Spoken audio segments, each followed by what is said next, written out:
There's been a lot of information about Division 2 Warlords of New York this week on Twitter, the state of the game, and generally posted online. So again, I'm back breaking it all down for you.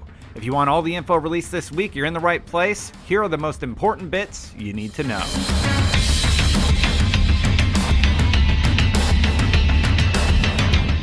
Number 1, the Striker set and what it means for Division 2. The number one piece of news out of the latest state of the game was all about the Striker set coming back and the new PvP focus set, System Corruption. It's great to see armor returning, but these also give us a glimpse into Massive's new approach to the sandbox. More on that later. First, let's go over the sets. The Striker set was shown as tied to the Season Pass, but it can also be found through random drops, targeted loot, or from vendors. The Season Pass just gives you a guaranteed way to nab it with a good roll. Perk-wise, it will have Striker's Gamble, which will amplify total weapon damage by 0.5% and stack up to 50 for a 25% total damage increase. You lose 1 stack per round and 3 stacks per each shot missed. However, it gets better as we look into those other bonuses. The chest piece talent will allow for Press the Advantage that increases max stacks for Striker's Gamble from 50 to 100, which would be a 50% damage buff with maximum stacks. The backpack talent, Risk Management, will reduce the stacks lost on missed shots from 3 to 2. As a bonus, if you have 2 pieces of the set equipped, you'll get 15% weapon handling, but it gets really interesting with 3 pieces as you'll see a 15% rate of fire buff with 3 pieces equipped. This seems like it's going to be absolutely insane DPS-wise. Pair it with something like the new LMG exotic Bullet King that never needs to be reloaded, and I can imagine you'll be able to do some incredible things. Number 2, the System Corruption PvP focus set. The PvP set System Corruption can be found in the Dark Zone drops or in the Season Pass. Massive claimed on stream that it will be difficult to use but deadly if perfected. The main perk is Hack Step Protocol, which will replace armor kits with an instant infinite use ability that grants 50% bonus armor and hides your nameplate for 5 seconds. It will have a 20-second cooldown though. The chest piece talent is called Compiler Optimization and will decrease your Hack Step Protocol from 20 seconds to 15 seconds. The backpack talent called Multi-Threaded Execution will increase Hack Step Protocol from 50% armor bonus to 100% armor bonus.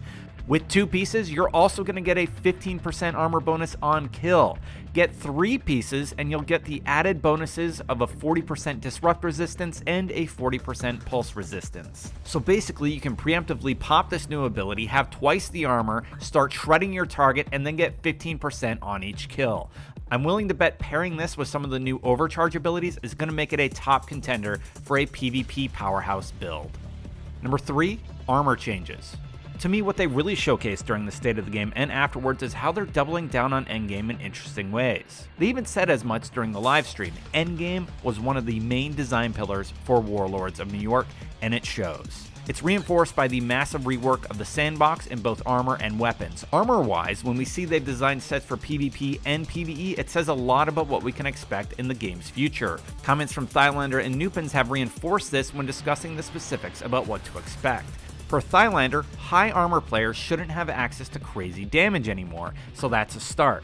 Also, skill power itself is changed to skill tiers, and there is no more armor percent on gear. So you'll have to choose how you build your character. Damage will come with a sacrifice of armor or health. Armor will come with a sacrifice of damage. It's going to be much more fun finding that sweet spot in PvP and PvE. To balance everything, gear sets have only 1 stat roll instead of 2. So looking at the Striker set, many people were concerned about the rate of fire. Thylander pointed out the following. People may feel like 15% rate of fire on Striker is a lot, but you have to remember that gear pieces only have 1 stat roll instead of 2 to give it more balance. I'm paraphrasing for clarity on Thylander's original tweet. Also, mods are only going to be available for the chest piece, backpack, and mask with 1 roll. There are no more holster talents, so it's more about pairing the adjusted skill mods, which do less, with good armor. For example, Thylander also pointed out that you can reach 100% immunity to a status effect if you mod for it, just not 100% hazard protection. But you can reach 100% bleed resist, for instance. That's likely going to come at a cost of other items though. Number 4, weapon changes. Weapon-wise, they commented too, as each will be adjusted to have specified items depending on their type. For example, Thylander again said snipers will always have damage and headshot damage as core rolls, then random things as the attribute, which can be critical hit chance or critical hit damage, among other things. The attribute should make more sense for each weapon. The god roll changes mentioned during the State of the Game are also important to note. Exotics, for example, will no longer be guaranteed a god roll base damage, but instead have a range of where it's going to hit. When you create them for your best chance of a good roll, it's going to be once you've upgraded your bench all the way by leveling to 40, because it levels automatically now, and also hit gear score 515 while progressing your overall gear quality to take on harder challenges. To quote Massive, damage is non-random. It follows the level and quality of the gun. However, there's a weapon damage percent roll on the gun in addition as a bar underneath. You will be able to recalibrate a damage roll and save your best damage rolls to the new library. So when I recalibrate, it should be a lot clearer when I go to the bench what I want to be tweaking. Don't forget these drops are across New York and DC once you complete the Warlords campaign, so targeted loot is going to help you gear up even more than it already did once you start pairing it with global difficulty and directives. See my 10 things video for more on base Warlord changes. They also said your empty spaces will be much easier to identify, meaning no more holding onto 300 things you might use someday. You can get great things at lower difficulties, of course, but the harder the event, the higher the excellent reward chance is. Number 5. Manhunts arrive 1 week after launch.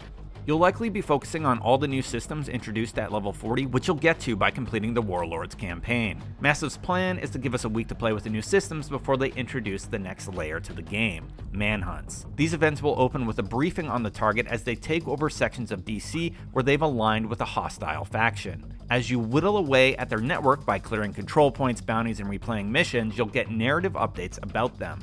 A small quality of life note is that they'll each have their own theme song. Manhunts will be in addition to invasions, so I'm still going to be able to grab my Nemesis exotic pieces. Manhunt targets will also have a new skill variant that you'll acquire by killing them. Each of the missions will be focused around that variant, so we can probably guess that the mission unlocking a variant for Mr. Mirage's decoy ability will be focused around tricking you. I can't wait to see what the sticky bomb and trap variants will throw at us. A small note, but resetting your global difficulty will let you run these again and also give you a burst of XP. Number 6. Seasonal events. Seasonal events are going to take a front and center spot on your inventory screen, and your progress during each will be shown under your life bar. The entire 13-week-long season pass will supposedly take 50 to 100 hours to max out, with catch-up opportunities during weekend events. The first season's premium track will be included with Warlords and cost €10 or US dollars for the Season 2 and beyond version. Each includes an entire outfit, named weapon skins, new gear dyes, full gear set dyes, and an exotic at level 35 of the free pass. And don't forget, drops from the season pass are all being rolled at a higher difficulty, so hop into the new challenges each day and that will help you get more XP. Number 7. Global events. Global events like the unique Polarity Switch global event on March 24th were revealed. In Polarity Switch, you'll be confronted with yellow or blue enemies and you'll need to match the polarity as showcased on your arm. To switch your polarity, you need to reload, swap weapons, or punch the bad guy to make him switch to the one you need. Each proper kill will give you a buff that stacks damage, but if you make a mistake, you'll be shocked and left vulnerable. This mode will have unique rewards, including an exotic cache at level 9 with a random exotic as a reward. No raid exotics are included in that loot pool though. Other events showcased included an Urban Jungle Apparel event on March 31st, which will be 3 weeks long, a Reanimated Global event, aka Zombies, on May 5th, and a Guardians Global event on May 26th. They said events will last 1 week and will have new challenges that unlock each day for the first 4 days. They reward big XP on the Season Pass, and if you do enough of the challenges, you'll be rewarded with gear, seasonal gear, crafting items, recall items, and weapon caches with an exotic at level 9 and a backpack trophy at level 10. Number 8. Leagues begin March 17th. Leagues are much harder, will span 2 weeks, and have similar rewards, though they seem meant to be done in a group. They are skill-based and have you do challenging and heroic missions that are timed. These have 60 levels, and a reward tease listed 74,945 XP and another exotic at level 54. These will probably require builds that help you burn elites or the specific enemy type found in each, and will reinforce making custom builds to complete those challenges. West Side League begins March 17th, Northeast on April 7th, Home on April 28th, and Hill on May 19th.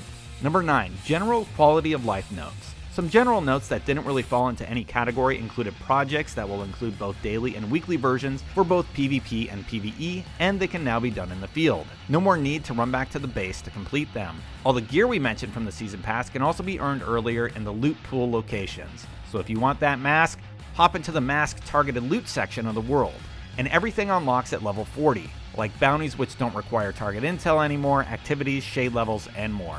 If you don't get Warlords, priority targets remain, but if you do get Warlords, you'll have the seasonal Manhunt instead. For your seasonal levels, you can just buy them if you choose to near the end of the season for premium currency. Exotics will all be available day 1 of the expansion, and the raid-specific exotics will remain in the raid, but a level 30 or 40 normal difficulty raid will still have a chance for Eagle Bearer at the end.